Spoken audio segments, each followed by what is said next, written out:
everyone, and welcome to the Real Wrestling Community, the Tailgate Party.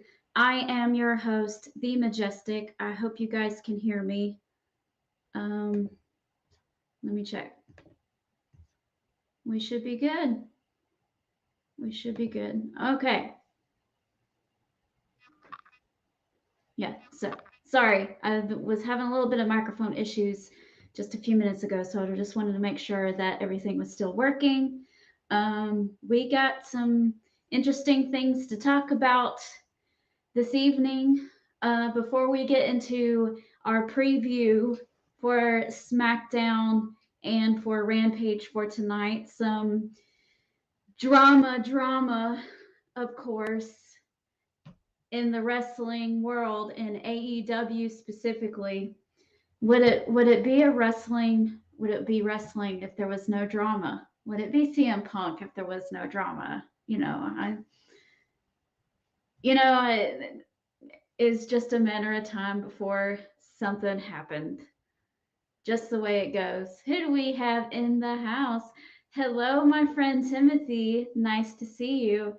And of course, Ray All Day in the building with his comment, Adam Cole is king. Of course. We'll play it just for you.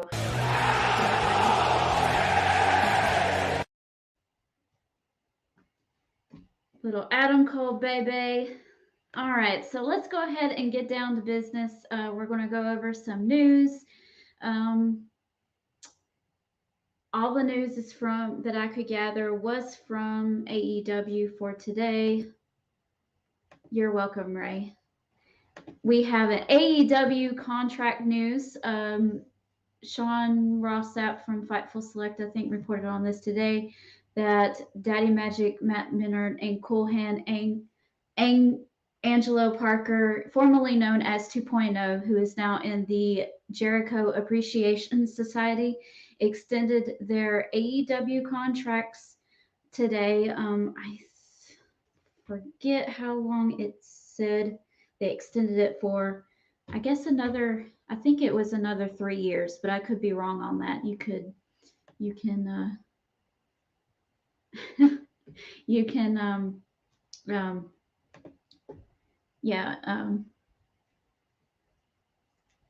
correct me on that if I'm wrong. Sorry. Lost my train of thought there for half a second. Okay, so we have that news. Good for those guys. I wasn't really too sure about them at first. They're okay. I think they're more entertaining than, Daniel Garcia, although he had a really good showing this past week on Dynamite with that match with Brian Danielson. I think that did him a whole lot of good. I haven't seen him show that much emotion, like ever, than in that one match. His entire time of being in AEW, he showed more emotion during that one match than he has in the past couple years. So kudos to Daniel Garcia. I think working with Danielson has been doing him some good. So congratulations to him on that. It looks like he might be up for a major babyface turn. We'll see. Okay, so let's get to the topic that everybody probably wants to talk about. Let me bring up the report just so I can get this exactly right, okay? So we have some potential drama issues in the AEW locker room with CM Punk apparently not happy backstage, and his promo on Wednesday night was okay. All right, I'm gonna have to just pull it up like this. Sorry, guys. Okay, so basically, they're saying that CM Punk decided to pay Hangman Adam Page back, give him a receipt Wednesday night. Apparently, he was not happy with Hangman Page, quote unquote, going into business for himself and throwing out a bunch of stuff about some things that has happened in with Punk's lawsuits, maybe with Colt Cabana. I'm not exactly sure what his deal was there, but apparently he wasn't too happy about that promo. Has said, quote unquote, people have said that Punk refused to lose to Hangman Page after that, and that he's not happy and decided to pay Hangman Page back. And I think there was a report that someone said that they wouldn't be surprised if CM Punk didn't show up or something like that. It was a mess. And I really don't know what is going on with this. Everybody knows that CM Punk is a little bit hard to handle sometimes, and he's a little bit of a hothead, and he holds grudges. He doesn't let anything go. I mean, to me, if this happened to me, okay, and then I win the title, and then 2 weeks later I break my foot and I'm gone for a few months, usually that would indicate time would indicate that I would cool down and get over it. um, I don't know. I guess CM Punk didn't cool down, and I guess he didn't get over it. We'll see.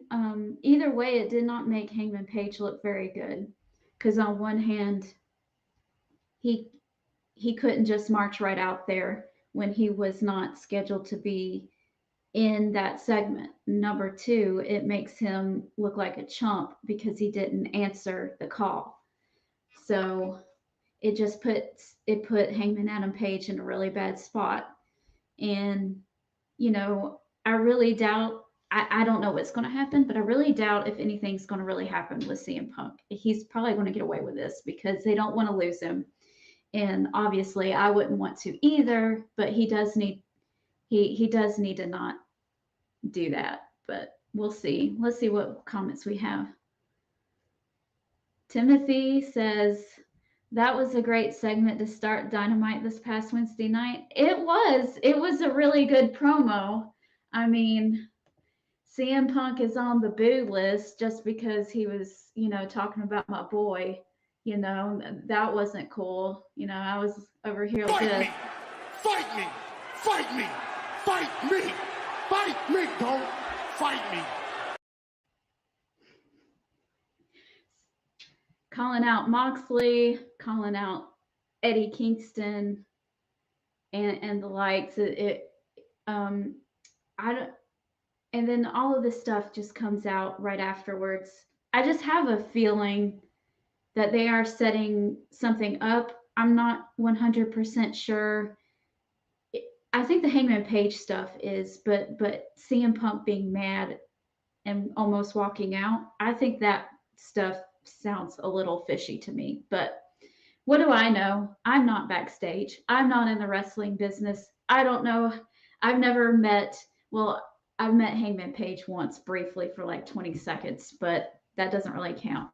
I've never met CM Punk. I don't really know how he interacts with people. So we'll just have to wait, watch, and see what happens. Yeah, your favorite button. Okay, so with all the mess and all the drama aside, let's go ahead and get into the shows for tonight. We will start off with SmackDown, and we have on the card that Roman Reigns, the WWE undisputed World Universal Champion, will come face to face with his number one contender for Clash of the Castle of Drew McIntyre.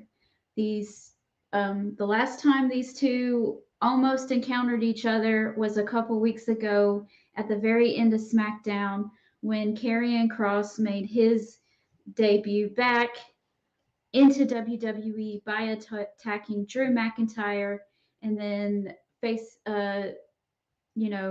facing not face to face, but staring down Roman Reigns and putting pretty much just saying TikTok. I'm sorry, I'm out of it today. and it's going to be interesting. Timothy says, I need to request a hit row button. Dude, you're just going to take over our button section here on TRWC and on Peaches and Power Bombs, aren't you? So yeah, that'll be interesting to see how this goes. Are they going to address Karrion Kross, or are they just going to focus on their match for Clash of the Castle? It'll be an interesting situation. Both Drew and Roman are both good at what they do. I am looking forward to their match. This will be a fun segment, I am sure. Okay, next, which is a little bit of a leftover from the old era, I feel, but you know, there's going to be a little bit of silliness left. You know, a little splash of silliness is not a bad thing. So we will have a Viking funeral. The Viking Raiders will put on a Viking funeral for the New Day because apparently the Viking Raiders have been attacking the New Day and sending them home, squashing them. Well, maybe not squashing them, but pretty much sending them home for the past couple weeks. So we will have that. It'll be silly. It'll be goofy, but that's okay. We can have a little bit of goofy. Okay. This one was interesting. We have some I didn't put this in the breaking news category just because, you know, it's part of the show. So we have a women's tag team tournament match. Instead of Lions and Zoe Stark versus Natalia and Sonya Deville, they are going to be replaced with Toxic Attraction because Zoe Stark is now injured, and I think um, Lions. I think the rumor is that she's not vaccinated, so therefore Canada wasn't going to let her in. So I'm not sure if that's 100% sure, but that's the speculation. Hello, my friend. Welcome to the show. So this will be good. I don't know what they're going to do, if they're actually going to put over the NXT team with Triple H in charge. You never know. If this was Vince McMahon, you could obviously say that Natalia and Sonya Deville would win this match and that they would make the NXT team look ridiculous. But with Hunter, with Triple H in charge, there is a good possibility that Toxic Attraction might go a little bit further than previously planned. Yes, it is. It's going to be a great tag team matchup tonight. I believe so. I think it's going to be good. Natalia is awesome. Sonya Deville is pretty good too. And Toxic Attraction, from what I hear, does really good work over there on the NXT 2.0 brand. All right, last but not least, on the SmackDown card for tonight, we have a fatal five-way to determine the Intercontinental Championship's #1 contender. The winner of this match will face Gunther at Clash of the Castle. So just another indication that Triple H is bringing importance back to our mid-card titles, which we love to see. And Gunther is awesome. That match that he had with Nakamura last week was really great. I was that was a good match, and I enjoyed it very much. So we have Happy Corbin. 1, 2, 3, 4, 5. Okay, I'm just making sure I put all 5 of them on here. Sorry. We have Happy Corbin, Sami Zayn, Ricochet, Madcap Moss, and Sheamus. Now there is an obvious winner here in Sheamus, but I could see any of these guys really winning. I honestly want to see Sheamus win just because that would be one of the stiffest matches ever. Sheamus versus Gunther. That would be very hard hitting, and I kind of want to see that. I really want to see that. That's gonna be woo. That's gonna be crazy. Timothy says that he sees the NXT women's team winning the match. I could see that too. Make them look important as well. So yes, that is the SmackDown. That is the SmackDown card for tonight. It looks promising. It looks really good. Just these 2 last matches alone are gonna be a lot of fun to watch. And I'm just keen in on this Triple H era of WWE. I like what I see so far. So I hope they keep up the good work. And I'm excited to see these matches for tonight. All right. Comments before we move on to Rampage. Ray says no last names. Let's see. We have we have last names in this. We have Happy Corbin. We have Sami Zayn.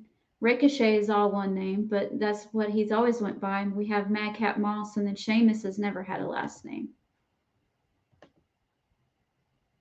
All right, Timothy, let's do it. AEW Rampage, let's go. All right. We will hear from Ring of Honor World Champion Claudio Castagnoli. I didn't catch last week's Rampage. I'm kind of a little bit behind on him. Is there someone challenging him for the Ring of Honor World Championship right now? Just let me know. I really, really don't know what's going on with him, but he does good promo work. And if someone is challenging them and they interrupt this, it'll be a good segment, I'm sure. So let's see. Next, we have a women's match. The returning Penelope Ford versus Athena.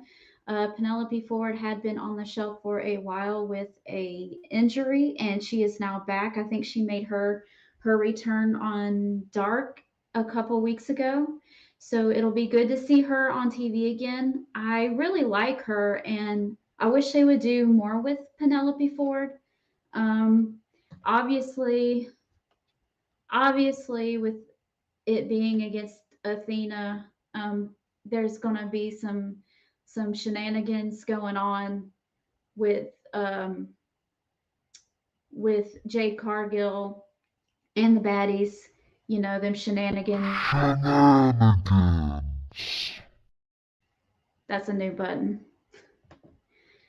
So I don't know. Penelope Ford might actually win this match, or it'll DQ, or Athena will win, and then a attack or a stare down or something at the end of it.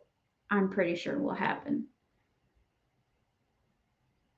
Ray says Kenny Omega looks slow and a little out of shape. Is he okay? I think that he's just fine. To me, they were talking a lot about how slowish and sluggish he was looking, and I think it's part of the storyline that Kenny Omega might not be as up to snuff as he used to be, and that he's battling with his own body, and I think each week he's going to get a little bit better and a little bit better. I really think that that is part of the story that they are telling, that he is telling in the ring right now. So I have a feeling that Kenny Omega is just fine. Timothy says that he is taking Penelope Ford. Okay. Athena definitely getting jumped by the baddies. I hope Red Velvet turns face. Shane says, I have a lot to say about CM Punk, and it's not good. Oh, man. Okay. Yeah, Shane, we talked about CM Punk a while ago, about maybe him not liking Hangman's promo from way back in May, and still kind of holding on to that grudge, and then deciding to cash a receipt on Dynamite this past week, and then just weird things happening after that with them moving up this AEW World Title Unification match for next week, which oddly is in Cleveland, where that was the Monday Night Raw that CM Punk didn't show up to all the way back in 2014. I don't know if that's a coincidence, or if this is just it's just weird. It's a weird situation. Oh, thank you, Ray. I appreciate that. We had a really good time on our vacation. Hello, Jamel. I hope you are doing good. It's okay that you're late. All right, so where are we? We have the trios tournament, the Trust Busters versus the Best Friends. I think the Trust Busters is Daivari and that Parker guy and Slim J. I don't remember who's all in that group. Slim J is like he's almost like a divinity character here in Georgia, by the way. Everybody loves Slim J. It's impossible to turn him heel in Georgia, just so you know. Versus the Best Friends, Chuck Taylor and Trent Beretta and Orange Cassidy. So the trios tournament is chugging along nicely, and they are actually building up the matches and not just, doing random stuff. So I kind of like that part of it. You know, it's the Best Friends. There'll be some silly stuff going on, and like I said, with the Viking funeral thing, it's okay to have silliness every now and then. Now, sometimes it can be too much or in the wrong place, but it's Orange Cassidy, so it's allowed. Timothy does not like the Best Friends. He says that they stink. And Timothy loves Slim J. I love Slim J too. Man, I remember the first time I saw him was like, oh man, probably about 13 years ago. And thinking that he was really, really good. And he wants the Trust Busters to win. Awesome, awesome stuff. Okay, the next two matches are title matches. The unsanctioned FTW Championship, Hook versus Zach Clayton. I don't know who Zach Clayton is. I did not have time to research him like I normally would. But this is obviously going to be a Hook win. Keep building up Hook to eventually have his big moment on TV. I think, well, him winning the FTW Championship was a big moment, but an even bigger moment of him becoming a mainstay player on that roster. I see a lot of potential in Hook. I think he's really great in just the short amount of time that he's been on. I think he's just leaps and bounds above above above the herd there. So a lot of good stuff there. Ray says, love me some Slim J. He's awesome. So happy. I think everybody stop and pause for this moment. This is the first time that I think I've seen Ray say anything positive about someone other than Adam Cole. So I'm gonna dwell in this moment. No, I'm kidding. Everybody loves Slim J. It's hard to boo that guy. Okay, Shane is going on a roll over here, so we will let him have his Shane time here on the tailgate party. Shane says, Mox is the champion. There is no interim champion. You have 30 days to defend or you're stripped of the belt. CM Punk can take his ball and go home. AEW will be fine without his teenage drama. I wish Eddie Kingston would confront him on the mic and drop his own pipe bomb on him. Okay, so I'm going to mostly agree with what you say.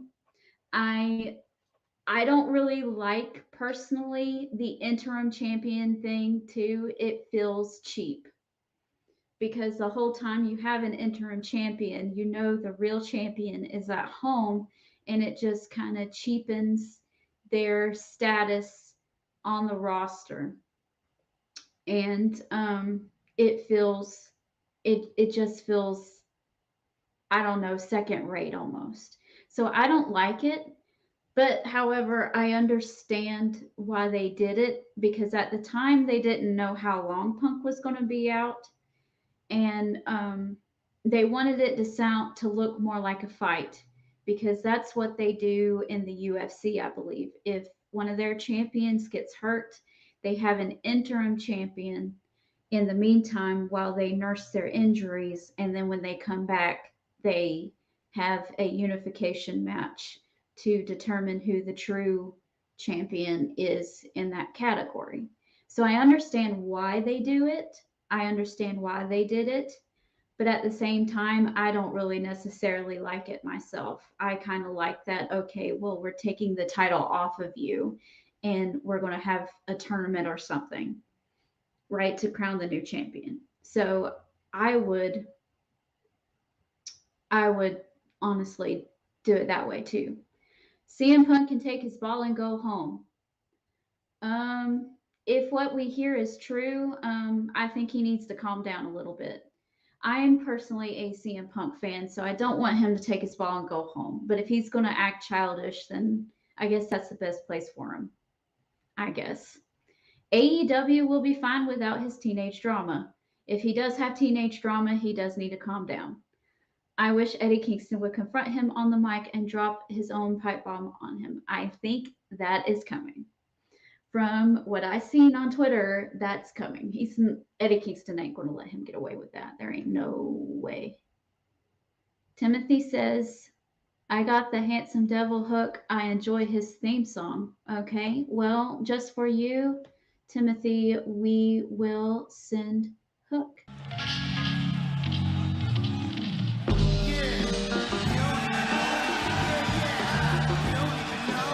The following contest is set for one fall with a 20-minute time limit.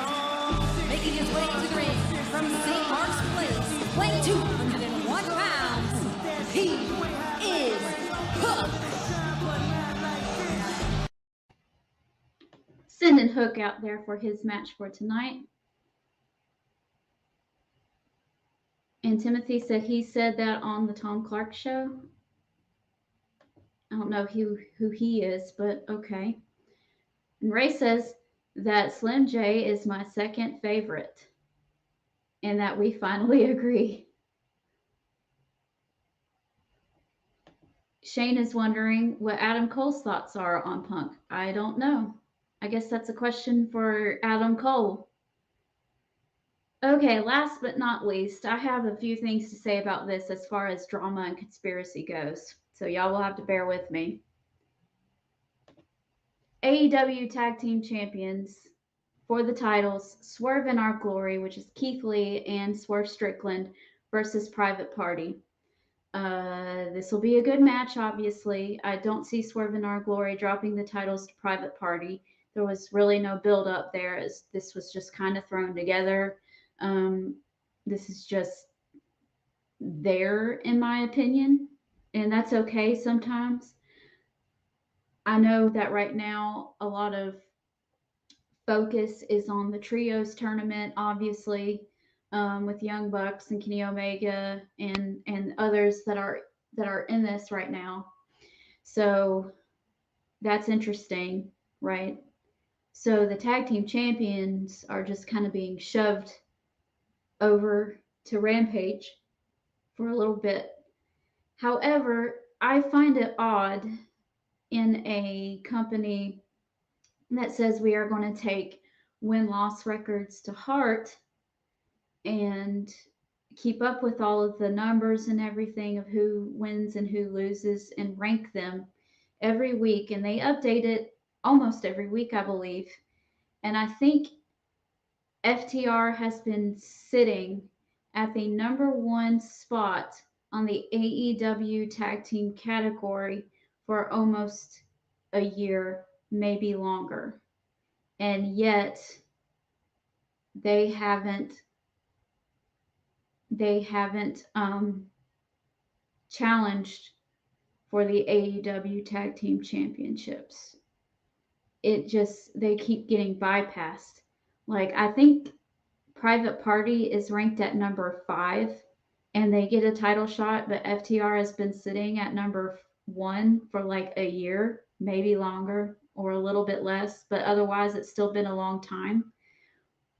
Why aren't we seeing the quote unquote number one contenders, ranked number one team, going up against the champions? It seems odd that they keep continuing to forget about FTR in that space. And I know they're the Ring of Honor tag team champions. They're the AAA tag team champions. They're the NWGP tag team champions. I understand all that. So they're kind of busy doing a lot of things, but they are still mainly AEW um, talent, right? So and they're on the show and they're doing random stuff.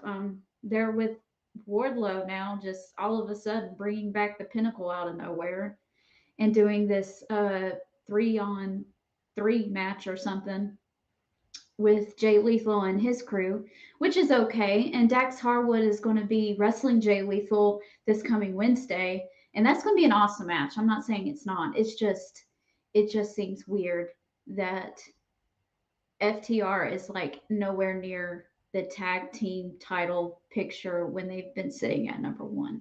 So let's see what you guys think about that. I've got 8 comments. Oh, he hates Punk too. Okay. Timothy says, whose house? Swerve's house. We have a Swerve fan in the building. Ray says, Punk is being a baby. He should drop the belt to King Cole and I'll be happy. Okay. Well, if all of the speculation is true, then yeah, I do think that Punk is being a little bit childish. He needs to calm down, but I don't know what's really going on, so I'm not going to say anything. Jamel says they need to put those tag titles on FTR so they can have all the gold. I am a huge FTR fan, so I'm going to be a little bit biased on that and say I absolutely agree with you on that. Ron says, oh, hi. Hello. That is the Saint from right here on the Real Wrestling Community. He has 2 shows, one on Sundays and one on Thursdays.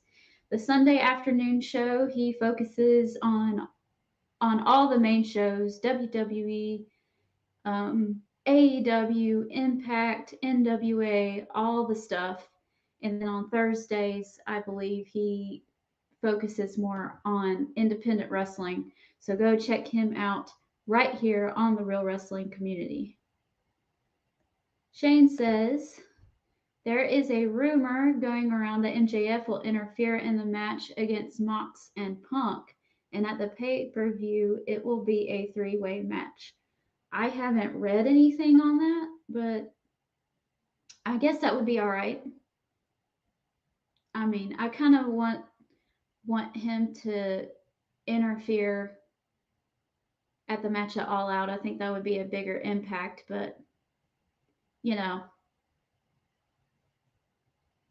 is what it is. They don't always do what I want them to do, and that's okay because I'm not in the wrestling business, so why listen to me? My mama's in the house. Say hi, Mom. Hi, Mom. And Saint says they need to give the Impact titles too. Yeah, just give everything to FTR and they can be 10-star FTR. And we still have some love for FTR. And Timothy says, I want to see Claudio and Wheeler Yuta versus FTR for the Ring of Honor tag team titles. That would be an interesting match, but I don't really see Claudio and Wheeler Yuta really clicking as a tag team. I kind of almost would rather see Wheeler Yuta and Jon Moxley do something like that, just because the match that they had a couple weeks ago against the Best Friends, they had a very unique chemistry and dynamic in the ring, Wheeler Yuta and Jon Moxley, and you wouldn't think that they would, but they really did, and I thought it was adorable. I know you don't want to think of as Jon Moxley being adorable, but it was to me. So I would much rather see that. But you know, Claudio is awesome. Wheeler Yuta is awesome, and if it worked, if they worked as a tag team, that'd be okay too. Ray said that Mox wasn't the best John he faced. I assume he meant Cena. Yeah, more than likely he meant Cena. Um, you know, his stuff with John Cena back in the day in WWE was really good. So, and you know, he threw Moxley under the bus, of course, because he's about to face him, and he threw Eddie Kingston under the bus because he does that anytime he gets a chance to, because those two clearly always have quote unquote beef. But it'll be interesting to see what happens with this Punk stuff. I guess we'll know a little bit more after what happens on Wednesday's Dynamite. And Shane says, even though Death Triangle is in the trios match, I'd like to see Pentagon and Phoenix back in the tag team picture. I would like to see that too, because they're one of my favorites. Besides FTR, they're my favorite tag team on AEW. So it'll be good. Well, that will be Rampage for tonight. Nothing to scream about, nothing show-stopping or must-see, but a decent show nevertheless. So let me guys know if y'all are going to tune in tonight.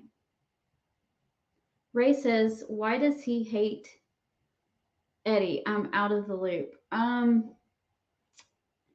It's he back in Ring of Honor, he used to say that Eddie was lazy and didn't want to work hard on his body in the ring. He didn't want to get better, and so he kind of resents Eddie for quote unquote being. He says that Eddie's lazy, and of course Eddie takes that stuff personally, so he hates CM Punk right back. Ron says not even the third best Eddie was a fun late line, but I'm guessing he meant Guerrero and Edwards as the other two. More than likely. It was a funny line. But still, that's my dude. So automatically, I'm. Fight me, fight me, fight me, fight me, fight me. Don't fight me. Y'all know the drill. You say anything about Eddie Kingston on this show, and it's not going to do well for you. And I finally made one for TRWC exclusively, so Saint will be proud of this one. Welcome to the TRWC Tailgate Party, the second most biased podcast you can find. If you hear this recording, that means, of course, our host is talking about Eddie Kingston. She loves him, and she's not afraid to say so. Now, carry on. It is what it is. I am fully embracing the biased part.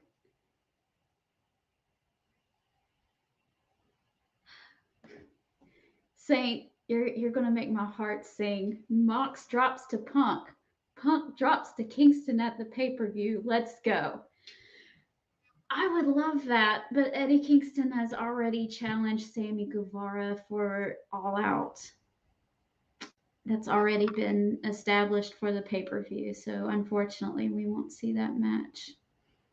It's sad, unless they change it. Jamel says that he loves Eddie Kingston. Well, you're in the right place. I'd rather see AJ Lee wrestle than that crybaby CM Punk. AJ Lee says she's probably not going to wrestle again because her neck is too messed up. Ray asks, I like Eddie a lot, but do you know who my favorite is? I have an inkling.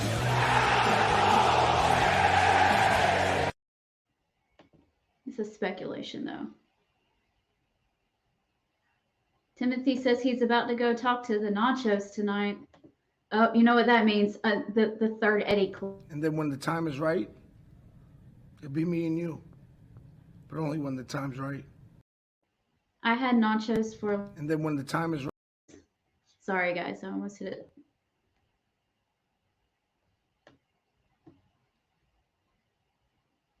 They can have a run-in. It's normal for AEW to have run-ins. Yeah, it is.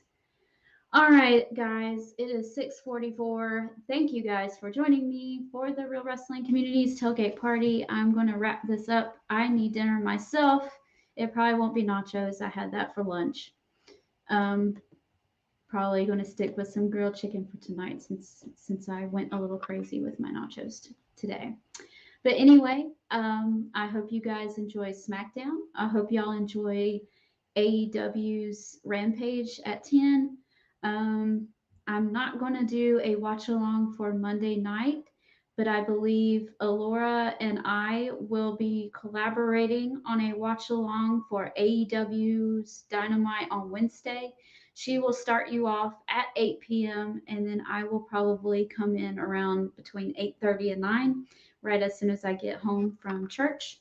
So we will hopefully be doing a watch along for Wednesday night.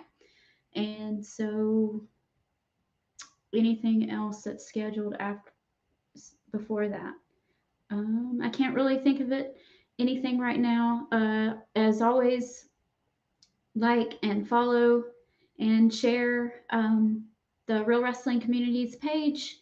Go over there, give those guys a like. They're awesome. I work with them. They're good guys, and they try to keep everybody informed in the wrestling business.